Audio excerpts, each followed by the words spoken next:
اول گزر رہا ہے۔ گزشتہ جو درس میں نے دیا تھا اس میں ربیع الاول کے حوالے سے چند باتیں گوشے گزار کی تھی۔ آج میں انشاءاللہ قرآن کریم کی ایک آیت کریمہ تلاوت کی ہے۔ اسی آیت کا ترجمہ، مفہوم اور اسی اعتبار سے کچھ حضرات صحابہ رضوان اللہ علیہم اجمعین کے واقعات گوشے گزار کروں گا۔ اللہ ہم سب کو اس پر عمل کی توفیق نصیب فرمائے۔ قرآن کریم کی دو آیات کریمہ تلاوت کی ہیں۔ ان آیات کا ترجمہ یہ ہے، قل ان کنتم تحبون اللہ۔ قل کہہ دیجیے، ان کنتم اگر ہو تم، تحبون اللہ اللہ سے محبت کرنے والے، فاتبعونی پس میری اتباع کیجیے، یحببکم اللہ اللہ تم سے محبت کرے گا، ویغفر لکم ذنوبکم اور اللہ تمہارے گناہوں کو معاف فرما دے گا، واللہ غفور رحیم اور اللہ بخشنے والا مہربان ہے۔ قل کہہ دیجیے، اطیعوا اللہ والرسول، اطاعت کرو اللہ کی، والرسول اور رسول کی۔ فَإِن تَوَلَّوْا پس اگر وہ پھر جائیں اطاعت سے، فَإِنَّ اللَّهَ پس بے شک اللہ لا يحب الکافرین انکار کرنے والوں کو پسند نہیں کرتا۔ ان دو آیات کا ترجمہ آپ نے سنا۔ ان آیات میں اللہ نے اپنے بندوں کو اس بات کا حکم دیا ہے کہ اگر تم اللہ پر ایمان رکھتے ہو اور تمہیں اس بات کا دعویٰ ہے کہ تم اللہ سے محبت کرتے ہو، تو پھر اللہ جل وعلا نے ایک ضابطہ، ایک دستور، ایک اصول اپنے بندوں کو بتایا کہ جب بھی کسی بات کا دعویٰ کرو تو دعویٰ کرنے والے پر یہ بات لازمی ہوتی ہے کہ اس دعوے پر دلائل بھی پیش کرے۔ مثال کے طور پہ میں یہ کہتا ہوں کہ یہ گاڑی میری ہے، تو اس کے لیے مجھے جو دعویٰ کیا ہے اس پر دلائل دینے پڑیں گے، کاغذات کی صورت میں ہو، رجسٹریشن کی صورت میں ہو، گواہوں کی صورت میں ہو۔ تو بعض دعویٰ کرنے والے پر یہ بات لاگو ہوتی ہے، لازمی آتی ہے کہ وہ اپنے دعوے پر دلائل۔ ہمارے ہاں یہاں پر جو عدالتی نظام ہے، اس میں جتنیاں بھی کمزوری ہو، اس میں جتنی بھی خامی ہو، اس میں جتنے بھی نقص ہوں، لیکن ایک بات اب بھی ہے کہ دعویٰ کرنے والے سے دلائل مانگے جاتے ہیں کہ بھئی آپ نے یہ دعویٰ کیا ہے یہ پلاٹ میرا ہے، یہ جائیداد میری ہے، یہ جاگیر میری ہے، یہ زمین میری ہے، تو پھر اس کے ثبوت پیش کرو۔ اگر ثبوت عدالت میں پیش نہیں کیے جا سکتے تو پھر عدالت اس دعوے کو خارج کر دیتی ہے، بلکہ بعض مرتبہ عدالت اس پہ جرمانہ لگاتی ہے کہ تم نے عدالت کا قیمتی وقت ضائع کر دیا، دعویٰ تم نے پیش کیا لیکن اپنے دعوے پر تم دلائل پیش نہ کر سکتے۔ لہذا یہ اصول اللہ نے دنیا کا بھی بنایا، اللہ نے اپنے لیے بھی اس ضابطے اور اس دستور کو سامنے رکھ کے یہ اعلان فرمایا کہ اگر تمہیں اس بات کا دعویٰ ہے کہ تم اللہ سے محبت کرتے ہو تو پھر اس دعوے پہ تمہیں ثبوت دینے پڑیں گے، اس میں تمہیں دلائل دینے پڑیں گے، اس میں تمہیں کچھ لاجک سامنے رکھنے پڑیں گے جن کی بنیاد پر تمہارے اس دعوے کو اہمیت دی جائے گی اور اس دعوے کو کوئی وقوت اور حیثیت ملے گی اور انسان اپنے دعوے میں سچا ہو جائے گا۔ اس کے لیے اللہ نے ایک دلیل دی ہے، وہ دلیل کیا ہے؟ فَاتَّبِعُونِی۔ دلیل دعویٰ بھی اللہ نے ذکر کیا اور دلیل بھی اللہ نے خود ہی بتائی اور ارشاد فرمایا کہ دلیل یہ ہے کہ فَاتَّبِعُونِی، اے نبی صلی اللہ علیہ وسلم آپ ان لوگوں سے کہہ دیں کہ اگر تم اللہ سے محبت کرتے ہو تو پھر تم میری اتباع کرو، میرے نقش قدم پہ چلو، میری سنتوں پہ عمل کرو، میری باتوں پہ عمل کرو، جو میں کہتا ہوں وہ کرتے چلے جاؤ، جس سے میں روکتا ہوں اس سے بھاگو، تو پھر تم اپنے دعوے میں سچے ہوگے اور تمہارا دعویٰ یہ سچا ہوگا کہ تم واقعی حقیقت میں اللہ سے محبت کرتے ہیں۔ اب میری بہنوں، اس چیز کو ہم نے اپنی زندگیوں میں لانا ہے کہ آپ کا بھی یہ ایمان ہے اور ہم سب کا یہ ایمان اور یہ عقیدہ اور یہ نظریہ اور یقین ہے کہ ہم اللہ سے محبت کرتے ہیں، اللہ پر ہمارا ایمان ہے۔ تو اس کے لیے ضروری ہے کہ نبی علیہ السلام کی اتباع کی جائے۔ نبی کریم صلی اللہ علیہ وسلم کی اتباع سے کیا مراد ہے؟ نبی علیہ السلام کی اتباع سے مراد یہ ہے کہ ہم اپنی زندگی کے ہر لمحے میں، ہر لہجے میں، ہر گوشے میں جو بھی کام کریں تو ہم نے سوچنا یہ ہے، غور یہ کرنا ہے، تدبر یہ کرنا ہے کہ آیا میرا یہ کام نبی کریم صلی اللہ علیہ وسلم کی اداؤں سے ملتا ہے، نبی کریم صلی اللہ علیہ وسلم کی سنت کے مطابق ہے، نبی کریم صلی اللہ علیہ وسلم کی شریعت کے مطابق ہے، اور میں یہ جو کام کر رہا ہوں آیا اس میں میرے نبی نے مہر لگائی ہے یا نہیں لگائی۔ اتنا مختصر سا ضابطہ اور دستور اگر آپ اپنی زندگیوں کا حصہ بنا لیں گی تو پھر انشاءاللہ کوئی پریشان کرنے والا آپ کو پریشان نہیں کر سکے گا اور کوئی بد عقیدہ اور آپ پر حاوی نہیں ہو سکے گی، اور آپ دلائل کی دنیا میں رہتے ہوئے آپ اپنی گرفت اس پر مضبوط کریں گی، اور بجائے یہ کہ آپ اس کی گنگا میں بہہ جائیں، آپ اس کو اپنے نظریات کے مطابق کرنے میں کامیاب ہو جائیں گی۔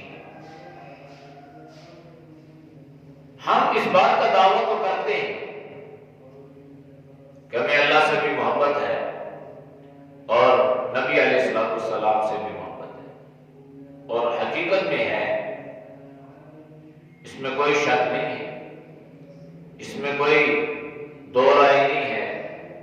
مسلمان وہ اعمال کے اعتبار سے جتنا ہی کمزور کیوں نہ ہو، لیکن بہرحال اس کے دل میں اللہ اور اللہ کے رسول صلی اللہ علیہ وسلم کی محبت پیوستہ ہے، مضبوط ہے، کأنہم بنیان مرصوص کا مصداق ہے۔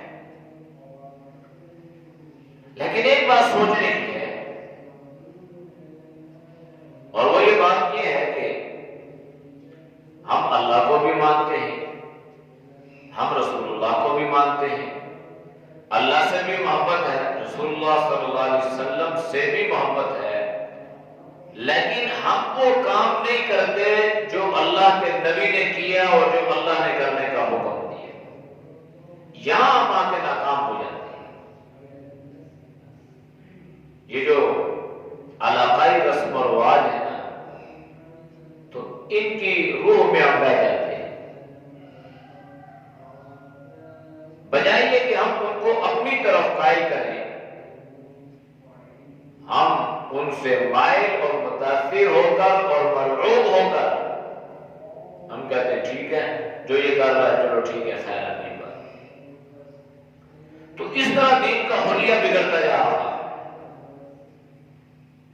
پنڈی میں دین اور ہے، لاہور میں اور ہے، یہاں کا رسم و رواج کچھ اور ہے، غمی اور ہے، خوشی اور ہے، مشرق میں رہنے والوں کا اور ہے، مغرب میں رہنے والوں کا اور ہے، جنوب میں رہنے والے اور طرح سے، شمال میں رہنے والے اور طرح سے۔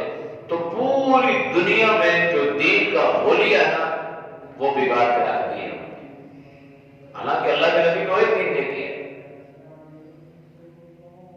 لیکن ہم نے کیا کیا؟ اس دین میں اپنے رسم و رواج کو، اپنی تہذیب کو اور بالخصوص بدعات کو دین کا حصہ بنا دیا۔ اس لیے میری بہنوں، ایک بات اپنے ذہن میں نقش کر لو کہ ہر وہ کام کرو جس پر اللہ کے رسول صلی اللہ علیہ وسلم کی مہر لگی ہے، اور ہر اس کام سے اپنے ہاتھ کھینچ لو جس پر رسول اللہ صلی اللہ علیہ وسلم کی مہر نہیں ہے۔ ایک صحابی نبی علیہ السلام کی خدمت میں آئے، سوال جواب کیے، اللہ کے نبی نے فرمایا یہ کرو، تو صحابی فرمانے لگے ٹھیک ہے اللہ کے نبی یہ کرو۔ سوال جواب ہوئے، صحابی کھڑے ہوئے، اللہ کے نبی کے سامنے قسم اٹھائی، فرمانے لگے واللہ لا ازید ولا انقص، اللہ کی قسم اے نبی آپ گواہ بن جائیے، جو کچھ آپ نے بتلا دیا ہے اسی پر عمل کروں گا، اس کو نہ بڑھاؤں گا نہ گھٹاؤں گا، اسی پہ عمل کروں گا، ویسا ہی عمل کرتا چلا جاؤں گا۔ صحابی اٹھے، قسم کھائی، اللہ کے نبی کو یقین دہانی کرائی، جو کچھ آقا آپ نے فرما دیا ہے، میری محبت اس بات کا تقاضا کرتی ہے کہ جو کچھ آپ نے کہا ہے نا، جو کچھ آپ نے فرمایا ہے، اسے ایک حرف پیچھے نہیں ہٹوں گا، ایک حرف آگے نہیں بڑھوں گا، ایک قدم پیچھے نہیں ہٹوں گا، ایک قدم آگے نہیں بڑھوں گا، بس وہی کروں گا جتنا آقا آپ نے بتا دیا۔ یہ محبت کا تقاضا ہے۔ صحابی اٹھے، جانے لگے، تو اللہ کے نبی نے صحابہ کو بلایا، آواز دی بھائی ابوبکر، عمر، عثمان، علی رضی اللہ عنہ رضوان اللہ تعالی علیہ، ادھر آؤ۔ صحابہ آئے تو آپ نے ایک عجیب جملہ ارشاد فرمایا، آپ نے صحابہ سے فرمایا کہ اے میرے صحابہ، دنیا میں اگر تم نے کسی جنتی چہرے کی زیارت کرنی ہو تو وہ دیکھو وہ میرا صحابی جا رہا۔ صحابہ نے اشک کی نگاہوں سے دیکھا، ایک صحابی آ رہا ہے، تو صحابہ نے اللہ کے نبی سے تعجب سے پوچھا، حیرانگی سے پوچھا، اللہ کے نبی اس نے کون سا ایسا عمل کیا ہے اس عمل کی وجہ سے آپ نے اس کو کو جنت کی بشارت دی اور فرمایا کہ یہ جنتی چہرہ ہے، کیا کیا ہے؟ اللہ کے نبی نے فرمایا کہ میں نے اس کو دین کی باتیں بتائی، اس نے سوال کیا، میں نے جواب دیا، یہ پوچھتا رہا، میں بتاتا رہا، لیکن ایک ادا جو ہے نا اس کی اللہ کو بڑی پسند آئی اور یہ کہنے لگا اللہ کی قسم اللہ کے نبی جتنا آپ نے مجھے بتا دیا ہے نا، نہ اس کو بڑھاؤں گا نہ اس کو بڑھاؤں گا، نہ زیادہ کروں گا نہ کم کروں گا، نہ ایک حرف آگے بڑھوں گا نہ پیچھے ہٹوں گا، نہ ایک قدم آگے چلوں گا نہ پیچھے، جتنا آپ نے جیسے بتا دیا ہے نا بالکل ویسے عمل کروں گا۔ اس کی یہ استقامت، اس کی یہ ادا، اس کا یہ جذبہ، اس کا یہ ولولہ، اس کا یہ حوصلہ اللہ کو اتنا پسند آیا ہے کہ اللہ نے اس کے بارے میں جنتی ہونے کا اعلان فرما دیا ہے۔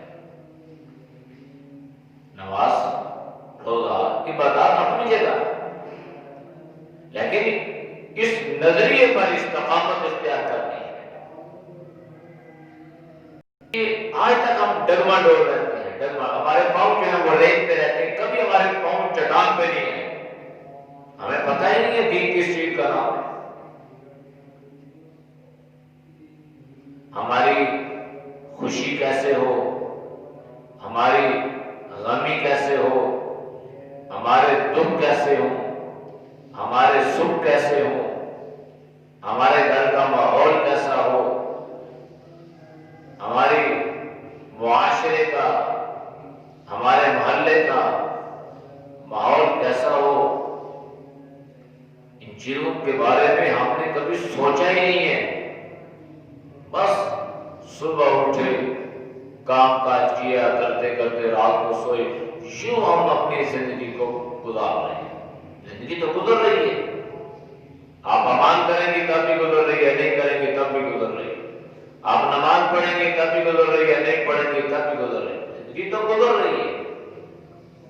ہاں ایک بات ذہن میں رکھ لیں، اعمال جو ہے نا، اعمال، عمل، نماز ہے عمل ہے، روزہ ہے عمل ہے، زکوٰۃ ہے عمل ہے، نوافل ہے عمل ہے، قرآن کی تلاوت ہے عمل ہے، لوگوں کو کھانا کھلانا ہے، ان کو دعوت دینی ہے، ان کا اکرام کرنا ہے، مہمان نوازی کرنی ہے، یہ اعمال ہے۔ ماں باپ کا کوئی، یہ اعمال ہے، عمل ہے، ان کی اہمیت اپنی جگہ پہ ہے، لیکن یاد رکھیں ان ساری چیزوں سے زیادہ جو اہمیت ہے وہ انسان کے عقیدے اور نظریے کی ہے۔ بس یہ بنیادی چیز، اور عقیدہ اور نظریہ یوں نہیں بن جاتا، اس کے لیے بڑی محنت کی ضرورت ہوتی ہے۔ عقائد اور نظریات آج ہمارے پختہ نہیں ہیں، ان میں پختگی نہیں ہے، ان میں استقامت نہیں ہے۔ دو چیزیں اگر ہمارے سامنے ہو مثال کے طور پہ،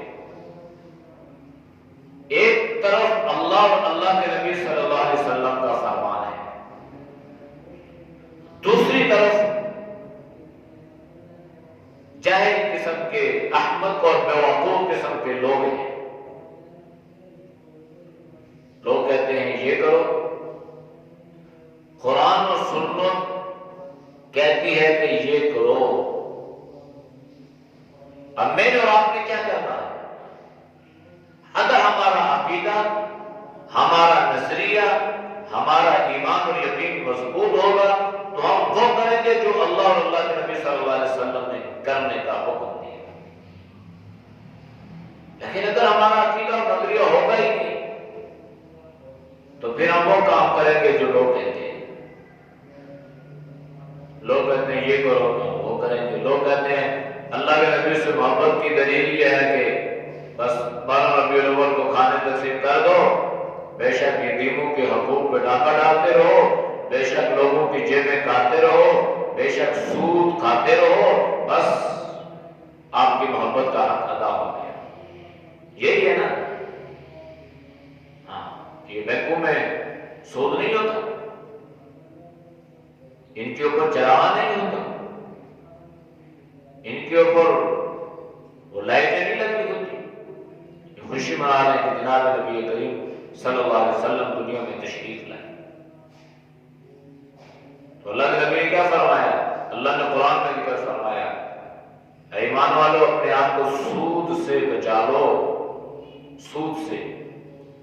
فَأْذَنُوا بِحَرْبٍ مِّنَ اللَّهِ وَرَسُولِهِ، اگر سود سے بچتے نہیں ہو تو پھر اللہ اور اللہ کے رسول کے ساتھ جنگ کرنے کے لیے تیار ہو جائے۔ اب بندہ اللہ سے حالت جنگ میں بھی ہے، سود بھی کھا رہا ہے، جنگ بھی کر رہا ہے، اور نبی کریم صلی اللہ علیہ وسلم کی آمد کی خوشی میں چراغ بھی کر رہا ہے۔ بازاروں میں جھوٹ نہیں چل رہا، ذخیرہ اندوزی نہیں ہو رہی، اور فراڈ نہیں ہو رہا، اور بددیانتی نہیں ہو رہی، ظلم و ستم کی اطاعت نہیں ہو رہی۔ تو یہ سارے گناہوں کے باوجود ہم گناہ چھوڑنے کے لیے تیار نہیں ہیں، بس ہم کہتے ہیں کہ یہ عمل کر لو، آپ سے اللہ کے رسول راضی ہو جائیں گے۔ تو اگر ان ساری باتوں سے اللہ اور اللہ کا رسول صلی اللہ علیہ وسلم راضی ہو جاتے اور گناہوں کو چھوڑنے کی ضرورت پیش نہ آتی، تو صحابہ کرام اور صحابیات کو اتنی محنت اور اتنی مشقت کرنے کی کیا ضرورت پیش آتی؟ وہ ایسا کیوں کرتے؟ لیکن وہ سمجھتے تھے، وہ اس بات کو جانتے تھے، وہ صحابیات دین کو سمجھتی تھی، وہ کہتی تھی کہ اصل یہ ہے کہ رسول اللہ صلی اللہ علیہ وسلم کی بات پہ عمل کیے، یہ اصل ہے۔ اور آج ہم اصل سے ہٹ چکے ہیں، ہم کسی دوسرے راستے پہ چل رہے ہیں، ہم ان راہوں کے راہی ہو چکے ہیں جن پر اللہ اور اللہ کے رسول کی مہر نہیں ہے، اسٹیمپ نہیں ہے۔ اس کا نقصان یہ ہوگا کہ ہم خوش فہمی میں مبتلا رہیں گے اور یہ سمجھتے رہیں گے کہ ہم نے اللہ سے اور اللہ کے رسول صلی اللہ علیہ وسلم سے سچی محبت کا حق ادا کر دیا۔ یہ غلط فہمی ہے، یہ بہت بڑی غلط فہمی ہے۔ اللہ کے نبی نے فرمایا کہ اس دنیا میں سب سے بہترین جگہ اللہ کی مساجد ہیں، اللہ کے گھر ہیں، اور سب سے بری جگہ بازار ہے۔ بازار میں جاؤ، اپنی ضرورت پوری کرو اور واپس آ جاؤ۔ بری جگہ اللہ کے نبی نے کیوں کہا ہے؟ وہاں پہ لوگ جھوٹ بول دیتے ہیں، لین دین میں کمی کر دیتے ہیں، ناپ توڑ میں کمی بیشی ہو جاتی ہے، اور اسی طرح سود بھی ہے، رشوت بھی ہے، بہت سارے بری جگہ۔ جو اچھی جگہ ہیں وہ غیر آباد ہوتی ہیں، اور جو بری جگہ ہیں ان کو ہم آباد کرتے ہیں۔ تو دین ان میلے ٹھیلوں کا نام نہیں ہے، دین ان چیزوں کا نام نہیں ہے۔ میری بہنوں اس بات کو خوب سمجھ لو، دین اللہ کے نبی کی اتباع کا نام ہے، بس۔ رسول اللہ صلی اللہ علیہ وسلم کی اتباع کا نام دین ہے، جس پہ اللہ کے نبی کی مہر لگی ہے اس چیز کا نام دین ہے۔ فلاں یہ کہہ رہا ہے، کون یہ کہہ رہا ہے، تو اس سے ہمیں کیا غلط ہے؟ ہم نے کوئی فلاں کا کلمہ پڑھا ہے، آپ نے بھائی کا کلمہ پڑھا ہے، آپ نے بہن کا کلمہ پڑھا ہے، آپ نے ماں باپ کا کلمہ پڑھا ہے، آپ نے لا الہ الا اللہ محمد رسول اللہ کا کلمہ پڑھا ہے۔ جس کا کلمہ پڑھا ہے بات اسی کی چلے گی، بات اسی کی ماننی پڑے گی۔ کہنے والے کہتے تھے، کہتے ہیں، کہتے رہیں گے، لیکن اپنے پاؤں کو یوں جما کے رکھنا ہے جیسے سیسا پلائی ہوئی دیوار مضبوط ہوتی ہے، ایسے اپنے پاؤں کو ایمان کے اعتبار سے اور عقائد کے اعتبار سے کمزور نہیں ہونے دینا، ان کو مضبوط رکھنا ہے۔ تو حق یہ ہے کہ ہم نبی کریم صلی اللہ علیہ وسلم کی اتباع کرنے والے بن جائیں، جیسے صحابیات نے اتباع کی، جیسے صحابہ نے دین کو سمجھا، جیسے جناب نبی کریم صلی اللہ علیہ وسلم کے صاحبزادیوں نے دین کو سمجھا، جیسے جناب نبی کریم صلی اللہ علیہ وسلم کی گھر والیوں نے دین کو سمجھا، ازواج مطہرات نے دین کو سمجھا، اور جو سمجھا وہ امت کے سامنے رکھ دیا۔ اللہ کے نبی جب اس دنیا سے تشریف لے گئے تو آپ کے نکاح میں 9 بیویاں تھیں، 9 بیویاں تھیں۔ تو کیا وہ 9 بیویوں کو، ان ازواج مطہرات کو اللہ کے نبی سے محبت نہیں تھی؟ یقیناً تھی، اور بہت زیادہ تھی، اور اس محبت کی مثال جو ہے وہ دنیا پیش کرنے سے قاصر ہے اور قیامت تک قاصر رہے۔ دیکھنا یہ ہوتا ہے، سوچنا یہ ہوتا ہے کہ آپ صلی اللہ علیہ وسلم جب آئے تھے تو لوگوں کا رویہ کیا تھا، جب آپ نے نبوت کا اعلان فرمایا تو لوگوں کا رویہ کیا تھا، اور جب آپ دنیا سے تشریف لے گئے تو اس وقت آپ صلی اللہ علیہ وسلم کے صحابہ اور دیگر لوگوں کا رویہ کیا تھا، اور آپ کے بعد کون سے ایسے اعمال تھے، کون سے ایسے کام تھے جو اللہ کے نبی نے نہیں کیے اور ازواج مطہرات نے ان کو کیا ہو، یا جسے اللہ کے نبی نے منع کیا ہو اور انہوں نے اس کو دین بنا کے امت کے سامنے پیش کر دیا ہو؟ کوئی ایسا عمل نہیں ہے۔ بعض صحابہ کرام رضوان اللہ علیہم اجمعین نے جو دین میں معاملات کا اجرا فرمایا وہ بھی دین کا حصہ ہے، اور اس کے بارے میں اللہ کے نبی صلی اللہ علیہ وسلم نے خود ارشاد فرمایا تھا کہ علیکم سنتی و سنت الخلفاء الراشدین المہدیین، تمہارے اوپر لازم ہے کہ تم میری اور میرے خلفاء راشدین کی سنت پر عمل پیرا ہو۔ حضرت عمر رضی اللہ تعالیٰ عنہ باجماعت تراویح کا اہتمام کرواتے ہیں، تو گویا حضرت عمر نے اس کو باقاعدہ جاری فرمایا، لیکن اللہ کے نبی نے حضرت عمر کی بات کو پہلے سنت کا درجہ دے دیا تھا۔ ایک روایت میں آپ نے فرمایا کہ اقتدیت بعدی ابا بکر و عمر، میرے بعد تم ابو بکر اور عمر کی اقتدا کرنا، اور ایک روایت میں خلفاء راشدین المہدیین، اور ایک اور روایت میں آپ نے فرمایا میرے سارے صحابہ ستاروں کی مانند ہیں، تم جس کی اتباع کرو گے ہدایت پا جاؤ گے۔ تو صحابہ کے عمل کو دیکھنا ہے کہ ہمارے صحابہ نے کیا کیا۔ آپ صلی اللہ علیہ وسلم دنیا سے لے گئے، دنیا سے تشریف لے گئے، صحابہ کا عمل کیا تھا۔ آپ صلی اللہ علیہ وسلم نے نبوت کا اعلان فرمایا، لوگوں کا رویہ کیا تھا۔ آپ نے ہجرت فرمائی، صحابہ کا رویہ، آپ کا سلوک، آپ کا اخلاق، آپ کی محبت، عقیدت کیسی تھی؟ تو آج بھی یہ ساری باتیں ہمارے پاس اللہ کے فضل سے محفوظ ہیں۔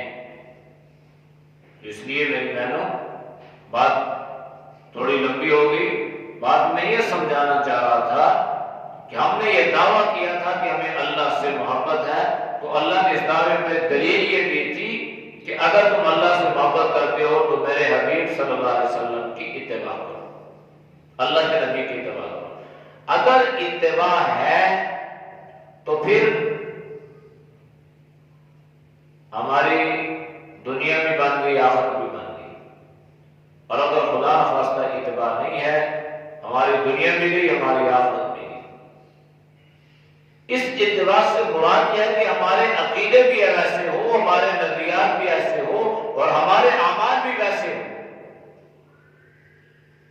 میرا دل کیا کہتا ہے، میرا جی کیا کہہ رہا ہے، لوگ کیا کہہ رہے ہیں، محلے والے کیا کہتے ہیں، ہمیں اس چیز کی قطعی طور پہ کوئی پرواہ نہیں کرنی، اگر پرواہ کرنی ہے تو اس بات کی کرنی ہے کہ ہمارا دین کیا کہہ رہا ہے، ہماری شریعت کیا کہہ رہی ہے، اللہ اور اللہ کے رسول صلی اللہ علیہ وسلم کیا کیا حکم ہے۔ بس یہ بات آج ہمیں سمجھ میں نہیں آتی۔ ہر کوئی جو اس کے دل میں آتا ہے وہی کرتا ہے، پھر وہ اس خوش فہمی میں مبتلا رہتا ہے کہ میں نے بڑا اچھا عمل کیا۔ بعض تو ٹھیک ہے، جیسے ان کو کوئی سبق پڑھایا جاتا ہے تو وہ سادگی کی بنا پہ کچھ کرتے ہیں تو اللہ تعالیٰ انہیں ہدایت دے، لیکن بعض تو قصداً ایسا کرتے ہیں اور اس کو دین کا حصہ سمجھ کے کرتے ہیں۔ اس لیے میری بہنوں، اپنے آپ کو ایسی خرافات سے، ایسی چیزوں سے بچانا ہے اور عمل وہ کرنا ہے جس پر رسول اللہ صلی اللہ علیہ وسلم کی مہر لگی ہوگی، اور کوئی ایسا عمل نہیں ہے جس کو رسول اللہ نے ہمارے دین میں بیان نہ کیا ہو۔ بیت الخلاء میں جانے سے لے کر حکومت کرنے تک کے سارے رولز، ریگولیشن، ضابطے اللہ کے نبی صلی اللہ علیہ وسلم نے بیان کر دیے اور اس پر صحابہ نے عملی طور پہ عمل کیا، اور اس بات کو آگے فقہاء اور محدثین لے کر چلے، اور الحمدللہ بعین ہی وہ دین آج بھی ہمارے پاس محفوظ ہے۔ کوئی عمل تو کرے۔ اس لیے دین اتباع کا نام ہے۔ اگر آپ رسول اللہ صلی اللہ علیہ وسلم کی اتباع کریں گی تو اس کے نتیجے میں کیا ہوگا؟ یحببکم اللہ، اللہ بھی آپ سے محبت کرے گا۔ تو اللہ تب ہم سے محبت کرے گا جب ہم رسول اللہ کی اتباع کریں گے، ورنہ ذہن میں رکھیں اللہ کا قرآن یہ کہہ رہا ہے کہ تم اتباع کے علاوہ اللہ کی محبت اور اللہ کی نظر رحمت میں نہیں آ سکتے۔ جب اللہ ہم سے محبت نہیں کرے گا، جب اللہ ہمیں نظر رحمت سے نہیں دیکھے گا، تو پھر اللہ ہماری بخشش کیسے کرے گا؟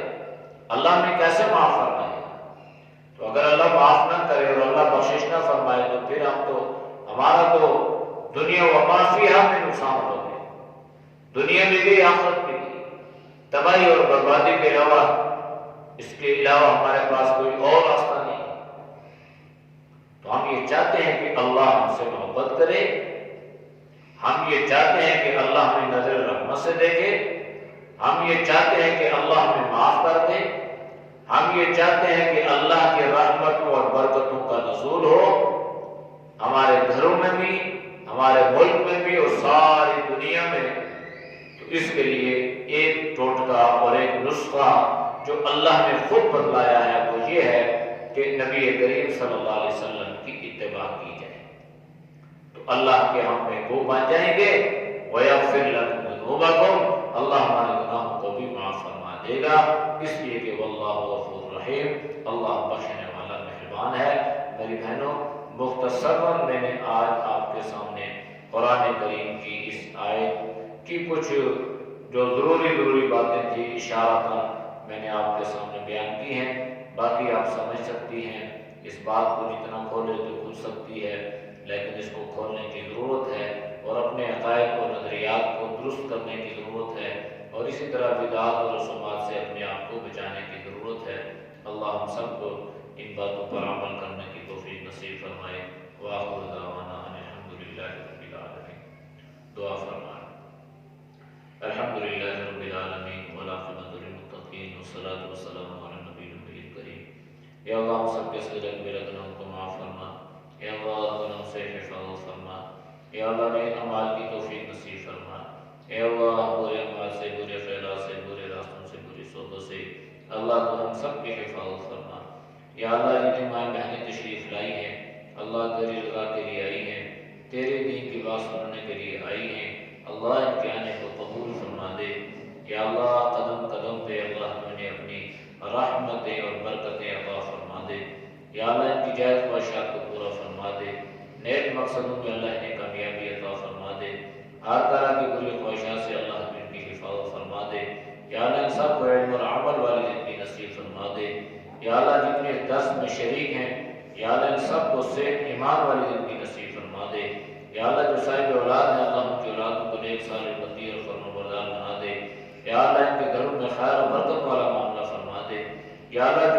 وجہ سے پریشان ہے، اللہ اس کی پریشانی کو ختم فرما دے۔ یا اللہ جو چاہتی ہے جائز خواہش، اللہ اس کو پورا فرما دے۔ یا اللہ تو سب کے رزق حلال میں برکتیں عطا فرما دے۔ یا اللہ حرام سے تو سب کے حفاظت فرما۔ یا اللہ تو سب کو دین دنیا کی بھلائیاں نصیب فرما۔ جناب نبی کریم صلی اللہ علیہ وسلم کی کامل اتباع اور سچی محبت نصیب فرما۔ اور اے اللہ مرنے کے بعد ہم سب کو آپ صلی اللہ علیہ وسلم کی شفاعت سے بہربار فرما۔ اللہ ہماری دعاؤں کو اپنی بارگاہ میں قبول فرما۔ صلی اللہ تعالی علی نبی الامی وعلی آلہ وصحبہ اجمعین برحمتک یا ارحم